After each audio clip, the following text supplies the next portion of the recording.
नमस्कार सम्पूर्ण नेपाली आमा बुवा दाजुभाइ तथा दिदीबहिनीहरू नमस्कार छ। साथीहरूलाई विजयादशमी 2077 को सबैलाई शुभकामना छ। हजुरहरू कहाँबाट हेर्दै हुनुहुन्छ, कताबाट हेर्दै हुनुहुन्छ, हामी आपसमा कुरा पनि गर्नेछौँ। आज के गर्दा उचित रहन्छ भन्ने कुरा चाहिँ अबको मुख्य विषयवस्तु रहनेछ। हामी धेरैभन्दा धेरै हामीले दुःख पाएका छौँ। दुःखभित्र पनि हाम्रो सङ्घर्ष जारी छ। हामीले बारम्बार दुःख पीडामा हामी अति ज्यादा पीडित भइरहँदाखेरि पनि हामीले विभिन्न आलोचना खेप्नु परेको छ। पछिल्लो पटक यदि हेर्ने हो भने आलोचनाको थाँती छ मेरो पछाडि। कहिले के भनेको छ, कहिले के भनेको छ, हामीले के गर्यौं र अब हामी के गर्न चाहन्छौँ भन्ने कुरा नै अबको मुख्य विषयवस्तु रहन्छ। राष्ट्र र मुलुक कसरी अगाडि बढ्छ, के मुलुक अब साँच्चै यही व्यवस्था, यही सिस्टम, यही पद्धति, यिनै नेताहरू, अब यही हामी आम नागरिकहरूले अगाडि बढाउन सक्छौँ कि अब हामीले बिल्कुलै नयाँ परिवर्तनका साथ अगाडि जानुपर्छ भन्ने कुरा आजको मुख्य विषयवस्तु रहनेछ। तपाईहरूले मेरो आग्रह के छ भने हजुरहरूले कमेन्टमा लेखिदिनु होला, हामी के हिसाबले अगाडि बढ्न चाहन्छौँ, हामी कस्तो प्रक्रियाले अगाडि बढ्न चाहन्छौँ, हाम्रो सोचाइ कस्तो हुनुपर्छ, हाम्रो यो देशको अर्थव्यवस्था कस्तो हुनुपर्छ, यो देशको शैक्षिक व्यवस्था कस्तो हुनुपर्छ, यो देशको राजनीतिक व्यवस्था कस्तो हुनुपर्छ, यो देशको शैक्षिक व्यवस्था, स्वास्थ्य व्यवस्था कस्तो किसिमको हुनुपर्छ भन्ने कुरा चाहिँ अबको मुख्य विषयवस्तु हो भन्ने कुरा मलाई बुझाइ छ। त्यो भएको हुँदाखेरि हामीले विभिन्न किसिमको आन्दोलन गर्यौं, विभिन्न किसिमको अभियान चलायौं। करिब करिब 2 वर्ष ठ्याक्कै पुगेको छ अभियान चलाएको। 2 वर्षको कालखण्डमा हामीले कहाँ के गर्यौं र हामी कसरी अगाडि बढ्यौं र अब हामीले के गर्नुपर्छ भन्ने विषयवस्तु चाहिँ आजको मुख्य विषयवस्तु रहनेछ। 2 वर्षको कार्यकालमा हामीले धेरै पटक हामीले जेल जीवन भोग्यौं, धेरै पटक हामीले आक्रमणमा पर्यौं। कारण किनभने यो देशमा भ्रष्टाचार यति ज्यादा छ, भ्रष्टाचारीका शरणाइकीहरू, भ्रष्टाचारीका अपराधीहरू, तिनका कार्यकर्ताहरू जता पनि मिलेर खाइरहेका छन्। अनि आज हामीले 2 वर्षको कार्यकालमा पटक पटक आक्रमणमा पर्यौं, पटक पटक हामीले यिनका विरुद्धमा हामीले सङ्घर्ष गर्यौं। त्यो सङ्घर्षका बावजुद आज हजारौं नेपालीहरू, लाखौं नेपाली नागरिकहरू यी अपराधीहरूका विरुद्धमा कमसेकम बोल्न सक्ने भएका छन्, सडकमा बोल्न सक्ने भएका छन्। गाउँ गाउँमा, स्थानीय तहमा अरबौंको भ्रष्टाचार छ। यो भ्रष्टाचारको विरुद्धमा नागरिकले अलिकति भए पनि आवाज उठाउन सक्ने भएका छन्। यो पहिलो हाम्रो प्रगति यही मान्नुपर्छ। दोस्रो कुरा, हामीले दुश्मन पनि कमायौं, मित्र पनि कमायौं। हामीले अत्याधिक ज्यादा मित्र कमायौं, त्यही रेशियोमा हामीले दुश्मन पनि कमायौं, हाम्रा विरोधी पनि कमायौं। यो भनिरहँदाखेरि हामीले विरोधी कमायौं कसरी, हामीले कसरी विरोधी कमायौं भने पछाडि कारण के हो भने पछाडि हामी कुनै एउटा चलचित्रको सेलिब्रिटी होइनौं। हाम्रो अभियान, हाम्रो मुभमेन्ट कुनै फिल्मको सुटिङ होइन। किन सुटिङ होइन भने फिल्मको सुटिङ भइदियो भने पछाडि के हुन्छ भने सबैको मिठो भइन्छ। एउटा कुनै पत्रकारिता गरियो भने फेरि सबैको मिठो भइन्छ। किनभने यसले न कसैको विरोध गर्दछ, न कोहीसँग लड्नुपर्छ, न कोहीसँग भिड्नुपर्छ, अनि हामी सबैको प्यार भइन्छ।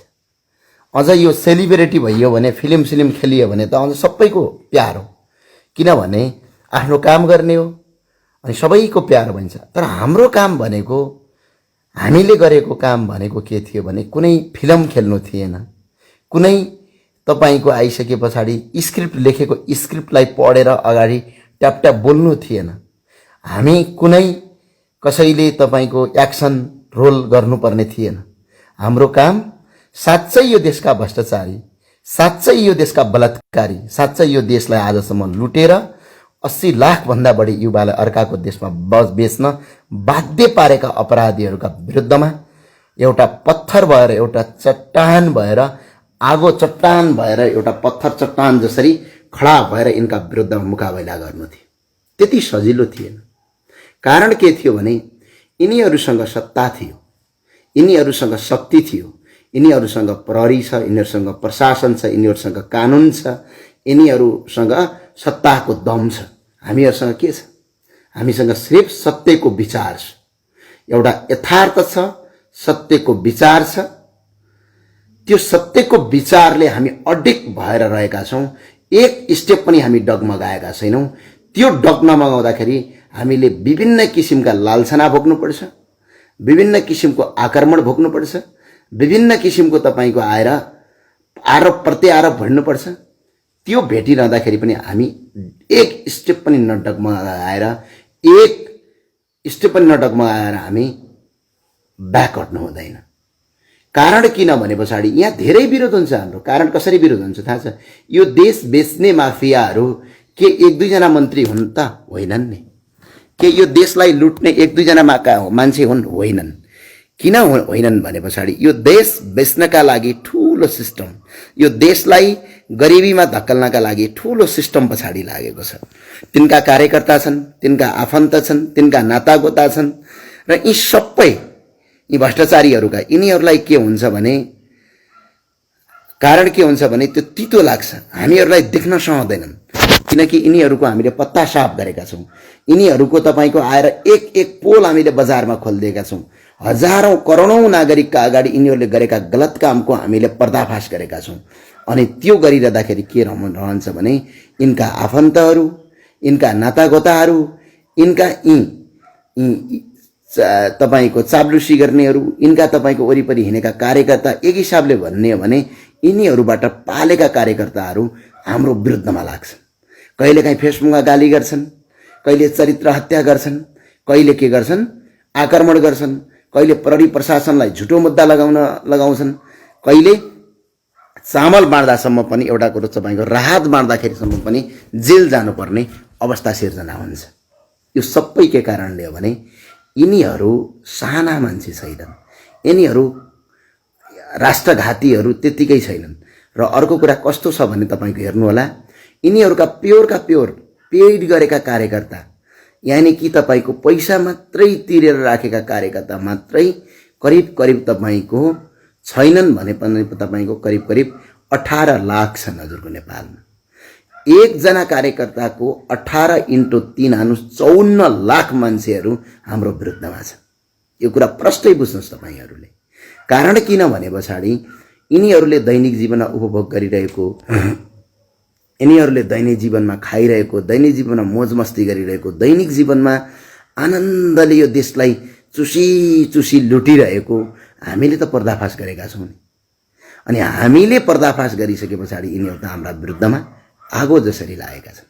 हाम्रा विरुद्धमा यिनीहरू एउटा सेटलमेन्ट भएर, एउटा यिनीहरूको पुरा तरिका बनाएर, यिनीहरूको नीति बनाएर केन्द्रदेखि स्थानीय तहसम्म यिनीहरू रातो दिन तपाईको कहाँनेर आउने हो र कसरी विरोध गर्ने र कसरी यो एउटा उठेको मुभमेन्टलाई सक्ने भनेर लागेका छन्। त्यही भएर हाम्रा साथीहरू, साँच्चै देशभक्ति साथीहरू हुनुहुन्छ भने तपाईहरू नडराउनुहोस्। यो लडाई यो विचारको लडाई हो। यो लडाई एउटा भ्रष्टाचारीहरूको, यो अपराधीहरूको विरुद्धको लडाई हो। अपराधीहरू धेरै शक्तिशाली छन्। यो भनिरहँदाखेरि मेरा साथीहरू, विजयादशमी आएको छ। हामीहरूलाई विभिन्न किसिमको आक्रमण भएका छन्, ठाउँ-ठाउँमा विभिन्न किसिमको चरित्र हत्या भएको छ। यी सबैबाट हामी बसिरहेका छौँ। सबै झुटा मिथ्या आरोपहरू हामीमाथि लागे, देख्नु भएको छ। विभिन्न किसिमका आरोप लागे। आफैलाई राजावादी भन्नेहरूले पनि हामीलाई छोडेनन्। अहिले तिनीहरूका काण्ड बजारमा आएका छन्। आफैलाई राजावादी हुँ भन्दै बुरुक उफ्रिँदै हामीहरूका विरुद्धमा आचरण गर्दै विभिन्न गर्दै तपाईको हिँड्नेहरू पनि तपाईको अहिले बलात्कारको काण्डसम्म जेल परेका छन्। विभिन्न इन्टरभ्यू लिँदै हिँड्नेहरू कहाँ तपाईको अप्ठ्यारो पर्छ। यो कस्तो रह्यो भने हामी बातको पछाडि हिँडेनौँ। पहिलो कुरा हामी हिजो राजाका पालामा पनि देश लुट्ने लुटेराहरूका पनि विरुद्धमा छौँ।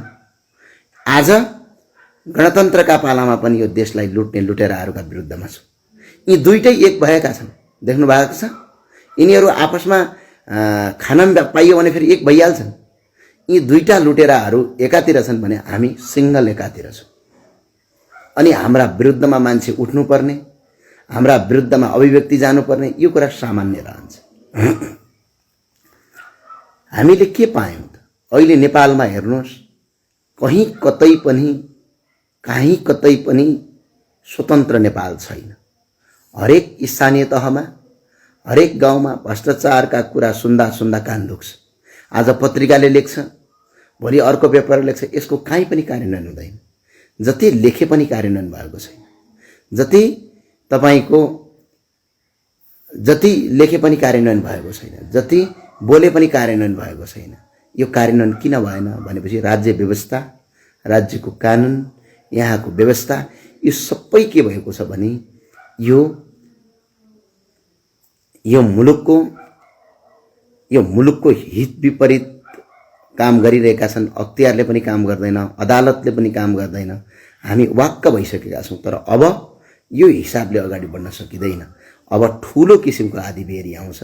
त्यो आँधीबेहरीले, त्यो आन्दोलनले, त्यो मुभमेन्टले सिङ्गो नेपालको नेतृत्व गर्छ र यी भ्रष्टाचारीहरू, यी अपराधीहरू जरैबाट उखेलेर फालिन्छन्। यसमा दुई मत छैन हजुरलाई।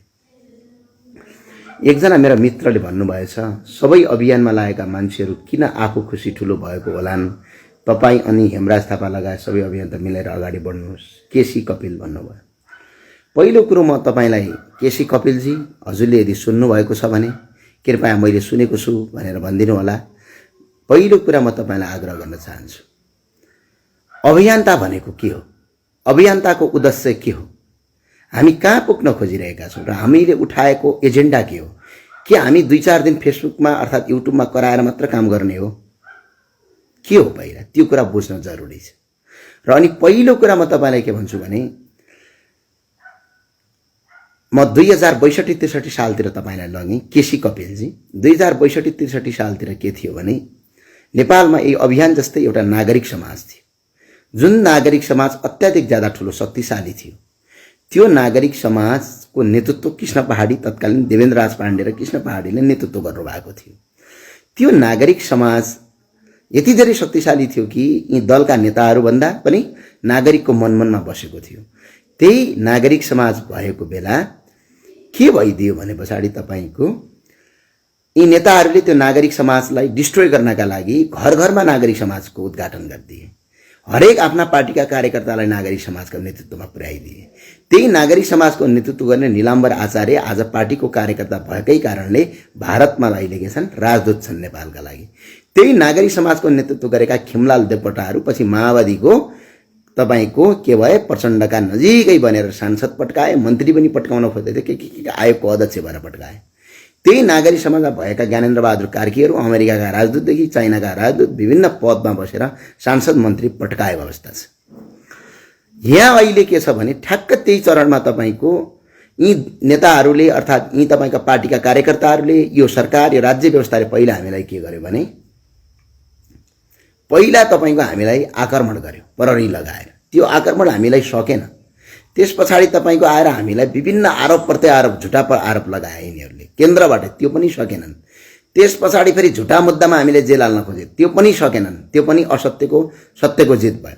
त्यस पछाडि आफ्ना कार्यकर्तालाई ठाउँ ठाउँमा लगाएर हामीलाई आक्रमण गराए, त्यो पनि सकेनन्। किनकि त्यो पनि के गरे, आक्रमण कार्यकर्ता लाउँदाखेरि पनि हाम्रो विजय भयो, जसमा मलाई चितवनमा आक्रमण गरे, पुल्चोकमा आक्रमण गरे। जिल्ला जिल्लामा नेपालको इतिहासमै पहिलोपटक कुनै एकजना व्यक्तिलाई जिल्ला प्रतिबन्ध गराए, त्यो पनि विज्ञप्ति निकालेर, त्यो पनि सकेनन्। केसी कपिलजी सुन्नुभएको छ भने त्यस पछाडि यी पार्टीका नेताहरू, यो सरकारका पार्टीका नेताहरू, यी सरकार र यी अपराधीहरूले के गरे भने केही पार्टीका कार्यकर्तालाई अभियन्ताको नाटक बनाएर अभियन्ता बनाइदिए। बुझ्नुभयो?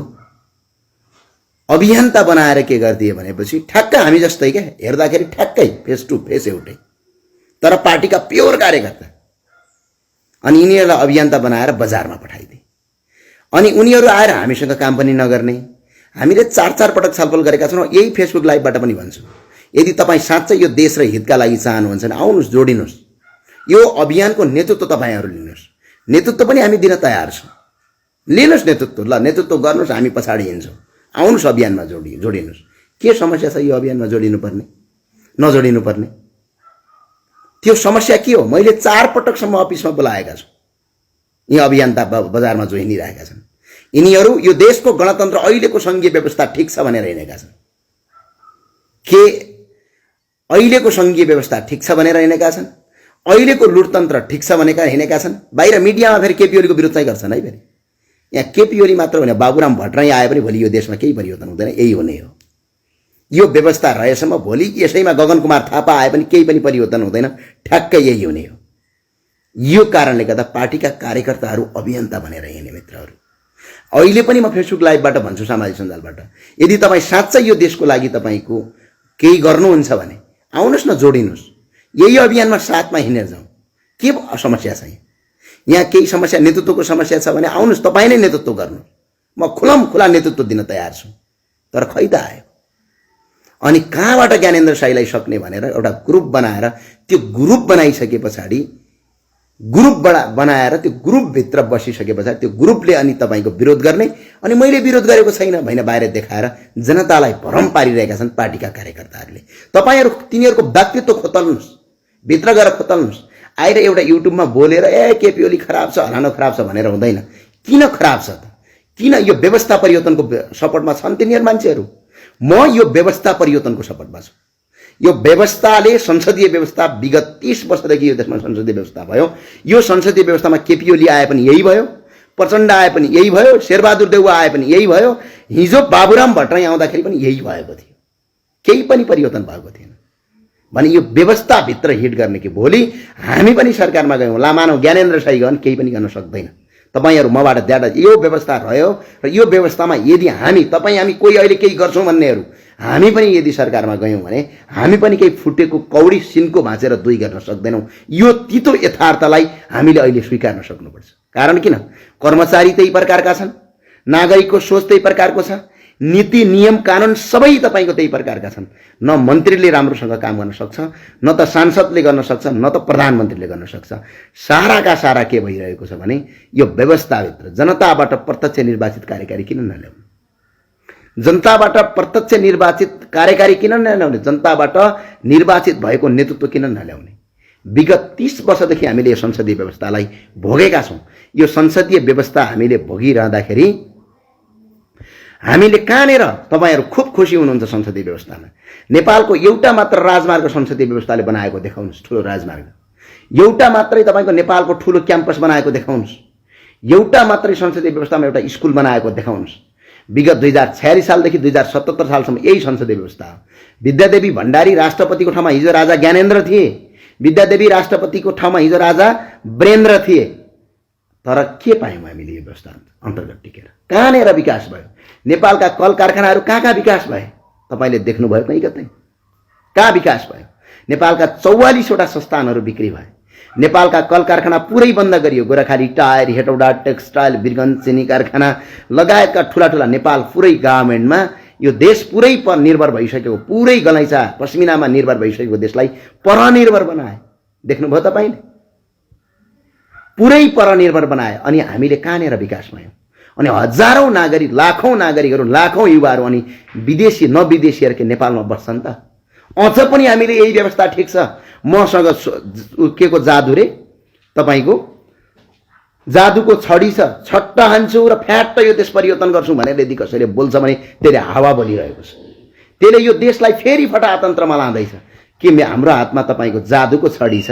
स्वाट्ट हान्यो भने एक पटक लोकसेवा आयोग पास गरे भने 24 क्यारेटले नुहाएका सुनका हुन् यी सरकारी कर्मचारी, उनीहरूलाई कहीँ कतै पनि तपाईको कारबाही हुँदैन। कुनै पनि एकजना मान्छेलाई कारबाही गर्नुपर्ने प्रधानमन्त्रीको पदै जान्छ। हरेक मान्छेलाई मनाउनका लागि, हरेक अपराधीलाई जोगाउनका लागि मन्त्री पद दिनुपर्छ। हरेक अपराधी जनताबाट हारेका मान्छेलाई आफ्नो सरकार बचाउनका लागि सांसद बनाउनु पर्ने व्यवस्था छ। कहीँ कतै पनि तपाईको सिस्टममा काम हुँदैन। अख्तियारमा जाऊ, कुनै एकजना तपाईको मान्छेलाई कारबाही गरेर त भोलि अदालतमा जान्छ, त्यही मुद्दा हाल्छ। ओहो यति हैरान छ केही पनि काम गर्न सकिँदैन। यो व्यवस्थाको खारेज गर्ने अभियन्ताहरू मात्र अब एकजुट हुनुहोस्। पार्टीका कार्यकर्ता, पुरै पार्टीका कार्यकर्ता भित्रबाट, तर बाहिर अभियन्ता हुँ भन्दै नाटक गरेका मान्छेबाट यति खतरा छ कि जति खतरा यी पार्टी यी हाम्रो विरुद्धमा बाहिर खुलमखुला आएका मान्छेबाट जति खतरा छैन त्यहाँभन्दा बढी खतरा यिनीहरूबाट छ। तपाईँले देख्नुभयो नि पछिल्लो पटक रडाको मचाइरहेका थिए। कहिले ज्ञानेन्द्र साईले कसलाई सुत्न बोलायो, कहिले कसलाई के गर्यो, यो सबै डिजाइन यिनीहरूले नै गरेका थिए। र अनि अर्को कुरा मलाई के भन्छु भने तत्कालीन मैले भनेको के भने हामीलाई के गर्छ भने यो सरकारले गर्दै नगरेको झुटो अपराधमा हामीलाई जेल हाल्छ। बुझ्नुभयो यो भन्ने कुरा। अर्को कुरो यो देव जैसीले लेख्नुहुन्छ अभियन्ता कि राजावादी भन्नु। यो राजाले आर्जेको देशमा देव जैसी तपाईँ बस्नु भएको छ है। अहिले राजावादी हुनु अथवा राजा हुनु आफ्नो विचारको कुरा होला। वास्तवमा म राजावादी होइन, म यो देशमा कसरी अगाडि बढाउने हो। तर राजाले गरेका राम्रो कामको म सपोर्टमा हो, अहिले गणतन्त्रले गरेका राम्रो कामको सपोर्ट। तर तपाईँ राजावादी हुन् भन्दैमा तपाईँले त्यो आपत्ति मान्नुपर्ने विषय चाहिँ छैन है। किनकि देव जैसीजी यो देशमा जुन बस्नु भएको छ यो देश तिनैले आर्जेको हो। उनीले आर्जेको देशमा बसेर तपाईँ भुकिराख्नु भएको छ है। यसमा तपाईँ केपी ओलीले आर्जिया देश होइन है। यो केपी ओलीले आर्जिया देश पनि होइन, प्रचण्डले आर्जिया देश पनि होइन, गिरिजाप्रसाद कोइरालाले आर्जिया देश पनि होइन है। यो देश नेपाल तिनै राजाहरूले बनाएको देश हो। यसमा तपाईँको धेरै तितो मान्नुपर्ने, धेरै अप्ठ्यारो मान्नुपर्ने, धेरै नराम्रो मान्नुपर्ने, राजावादी भन्ने बित्तिकै नाक खुम्च्याएर हिँड्नुपर्ने केही छैन। बरु केपी ओली फटाएको सन्तान हौँ भन्यो भने त्यसको कार्यकर्ता झोल्यौँ भने चाहिँ नाक खुम्च्याउनु पर्ने अवस्था 100% छ। बुझ्नुभयो? तपाईँले चाहिँ अब नाक खुम्च्याउनुपर्छ देवीराम जैसीजी, किनकि तपाईँ केपी ओलीको अन्धभक्त जस्तो लाग्यो होइन। त्यो भएको हुँदा तपाईँले चाहिँ नाक खुम्च्याउनुहोस्। बरु अगाडि हिँड्नु छ भने नाक तोपेर हिँड्नुहोस्। किनकि चोर, अपराधी, बलात्कारीहरू, हिंसा गरेका फटाहरू यिनीहरू सबै तपाईँका नेता हुन्। त्यही भएर बाहिर हिँड्दाखेरि यसो नाक खुम्च्याएर हिँड्नु होला तपाईँ। अनि अर्को कुरा के छ भने हामीले खुलमखुला गरेका छौँ। हामीले कसैलाई यो अभियानमा नआऊ, अभियानमा नजाउँ भन्ने छैन। यो अभियानमा प्रष्ट रूपमा तपाईँ आउनुहोस्, प्रष्ट रूपमा अगाडि बढ्नुहोस्, अझ सक्नुहुन्छ नेतृत्वलाई सम्हाल्नुहोस्। तर यो देशमा यो अभियानले उठाएका 3वटा मुद्दा चाहिँ मुख्य हुन्। यो सङ्घीय व्यवस्थालाई व्यापक फेरबदल गर्नुपर्छ पहिलो कुरा। यो सङ्घीयता यस व्यवस्था जबसम्म रहन्छ तबसम्म यो देश हामीले 1 रुपैयाँ पनि विकास गर्न सक्दैनौँ। कारण किनकि हामीले आफूले उठाएको करको खर्च गर्न सक्दैनौँ। बुझ्नुभयो? अर्को कुरा के छ भने यो कुरा अर्को कुरा के छ भने पछाडि दोस्रो कुरा के छ भने पछाडि तपाईँको यो तपाईँको धर्मनिरपेक्षतामाथि पनि हामीले व्यापक कुरा उठाउनु पर्ने जरुरी देखिन्छ। तेस्रो कुरा के छ भने पछाडि हामीले यो संसदीय व्यवस्था यो देशको हितमा छ या छैन, यो कुरा तपाईँहरू सबैले बुझ्नुपर्ने हुन्छ। अनि कसैले विरोध गर्छ भन्दैमा तपाईँहरू आत्तिनु हुँदैन। कारण किनभने यो देशमा 18 लाख तपाईँको पेइड कार्यकर्ता छन्। 18 लाख मान्छेलाई पैसा तिरेर, कहिले ठेक्का दिएर, कहिले टेन्डर दिएर बजारमा छन् छ्यापछ्यापी। यी 18 लाखको एकजनाको 3 जना मान्छे मात्रै छन् भने पनि 54 लाख छन्। यी 54 लाखेहरू अहिले फेसबुकमा केही कराइरहेका छन्, देख्नु भएको छ। भएका उद्योग धन्दा सारा बन्द गराए, अहिले पनि कराइराखेका छन्। यिनीहरूबाट सचेत हुनुपर्छ। मुलुकलाई अब परिवर्तन गर्नलाई स्वास्थ्य, शिक्षा, रोजगार लगायतका चिजहरू अब अगाडि बढाउनुपर्छ। यसका लागि कस्तो किसिमको व्यवस्था ल्याउनुपर्छ, कुन किसिमको व्यवस्थाले हामीलाई अगाडि बढाउँछ, कुन किसिमको व्यवस्थाले हामीले एउटा तपाईँको सिङ्गो देशलाई परिवर्तन गर्छ, यो कुरा अब हामी सबैले सोच्नुपर्छ है। यो यदि हामीले सोचेनौँ, अब हामीले यो कुरा गरेनौँ भने हामीले आन्दोलन उठाउनु, हामीले मुभमेन्ट उठाउनु सिर्फ अहिले केपी ओलीको विरोध गरेर आउने प्रचण्ड हो। ल, प्रचण्डको विरोध गर्नुलाई शेरबहादुर देउवा आउँछ। अनि यही व्यवस्था रहन्छ, यही कर्मचारीहरू, यही शासन व्यवस्था, यसै गरी लुटेका लुटेराहरू, अनि देश कहाँबाट विकास हुन्छ? त्यही भएर सिङ्गो देश विकास गर्ने हो भने अब व्यवस्था परिवर्तनको पनि खाँचो गरौँ। व्यवस्था परिवर्तन भनेको पुरै कसरी हुन्छ नेपाली जनतालाई सही सिस्टममा लगाउँ। के अमेरिकाबाट प्रत्यक्ष निर्वाचित कार्यकारी अमेरिकामा आउँछ भने के नेपालमा जनतालाई त्यो अधिकार छैन? के अहिलेको देशको राष्ट्रपति हामीले चुनेको मान्छे हो? के अहिलेको यो देशको प्रधानमन्त्री हामीले भोट हालेको मान्छे हो? होइन नि। हामीले आफूलाई सांसद चन्यौँ, सांसदले आफै मन्त्री प्रधानमन्त्री चुने। यदि अहिलेको तपाईँको अपराधीहरूलाई तपाईँको यदि जनताले चुन्ने अधिकार भइदिएको भइदिए भए के विष्णु पौडेल जस्ता बालुवाटार किनबेच गर्ने अपराधीलाई मन्त्री बन्न दिन्थे? तर दिँदैनथे नि। तर यो संसदीय व्यवस्थाले त्यस्तालाई दिन्छ। यो संसदीय व्यवस्थाले एउटा पनि चुनावमा भोट नल्याएको मान्छे तपाईँको देशको मन्त्री खान्छन्। युवराज खतिवडा पनि त्यसरी मन्त्री खाए, अनि हाम्रो अहिलेको गृहमन्त्रीज्यू हुनुहुन्छ, उहाँ पनि एउटा पनि भोट जनताबाट ल्याउनु भएको होइन, उहाँले पनि खाए। भने यही व्यवस्था अनुसार गएर के भोलि हामी परिवर्तन गर्न सक्छौँ? हामी सक्दैनौँ। हामी व्यवस्था परिवर्तनमा छौँ। यी अभियन्ता भनौँदाहरू व्यवस्था परिवर्तनमा छन् कि छैनन्? अहिले बजारमा पार्टीका कार्यकर्ता अभियन्ताको ढोङ ओढेकाहरू, बुझ्नुभयो? यिनीहरू व्यवस्था परिवर्तनको खिलाफमा छैनन्, बरु यो व्यवस्था परिवर्तनको खिलाफमा हामी जाँदाखेरि यहाँ रोक्न खोज्छन्। यिनीहरूको उद्देश्य के छ? अभियन्ता बन्ने, तर एउटा नाटक गर्ने, बाहिर ड्रामा। हामीले मुद्दा हेरेका छौँ यिनीहरूका। हामीले सानो चामल माडेको केसमा हामीलाई अभद्र व्यवहारको मुद्दा चलाइयो, हामीलाई सङ्क्रमण यानको मुद्दा चलाइयो, तर उनीहरूले अर्काको घरै फोडेको, अर्काको घरभित्र गएर ढोका लत्तीले हानेको केसमा पनि उनीहरूलाई अभद्र व्यवहार लाग्यो। जहाँ चोरीको मुद्दा, जहाँ अर्काको सम्पत्ति तोडफोडको मुद्दा चल्थ्यो भने त्यहीँबाट हामीलाई शङ्का भयो कि यी सरकारका मान्छे हुन्। किन कमजोर मुद्दा लगाइयो त? किन लगाइयो भने जनतालाई भ्रम छर्नका लागि पक्राउ गरियो, अनि बाहिर गएर एउटा हिट बनाएर अनि पार्टीको कार्यकर्ता बनाउनलाई बनाइएको छ। यो कुरा हामी तपाईँ सबैले बुझ्नुपर्छ। यदि उनीहरू पार्टीका प्योर कार्यकर्ता होइनन् भने मेरो अहिले पनि खुला यहीँबाट लाइभबाट छ, आउनुहोस्, जोडिनुहोस्, पुरै नेतृत्व लिनुहोस्। केही समस्या छ भने किन झुन्ड झुन्ड बनाएर यो अभियानलाई, यो मुभमेन्टलाई सक्न खोजिराख्नु भएको छ तपाईँ भनेपछि? कारण किनभने तपाईँ पार्टीबाट परिचालित हुनुहुन्छ, अभियन्ताको ढोङ गर्नुभएको छ, अनि त्यसले गर्दाखेरि सिङ्गो उठिरहेको आन्दोलनलाई असर पर्छ। यसबाट हामी सचेत रहनुपर्छ। मेरो आग्रह यति हो। यदि होइन साँच्चै भनेपछि अहिले पनि म यो लाइभबाट भन्छु, तपाईँ आउनुहोस्, जोडिनुहोस्, सिङ्गल देशमा अभियान चलाउनुहोस्, मुभमेन्ट चलाउनुहोस्, हामी एकजुट भएर अगाडि जाउँ। केही फरक छ? म अहिले पनि खुला रूपमा भन्छु, आउनुहोस्। काहीँ केही कमजोरी छ भने सुधारौँला, आउनुहोस्। आउँदैनन्, कारण किनभने कहाँनिर ज्ञानेन्द्र साईले कमजोर गर्छ त्यहीँनिर गएर हिट गराउँला। कहाँनिर कसरी तपाईँको गर्ने यो अविश्वासका लागि यो गरिएको कामका विरुद्धमा छौँ हामी पहिचान गर्दैछौँ। सोध्नुहोस्, यो व्यवस्था परिवर्तनको खिलाफमा छन् कि छैनन्? यो संघीयताको खारेजमा छन् कि छैनन् ती अभियन्ताहरू? यदि संघीयताको खारेजमा छन् भने आउनुहोस्, जोडिनुहोस्। तर संघीयतालाई मान्छौँ भनेर हिँड्ने मान्छे अभियन्ता हुन सक्दैनन्। हस्, धन्यवाद।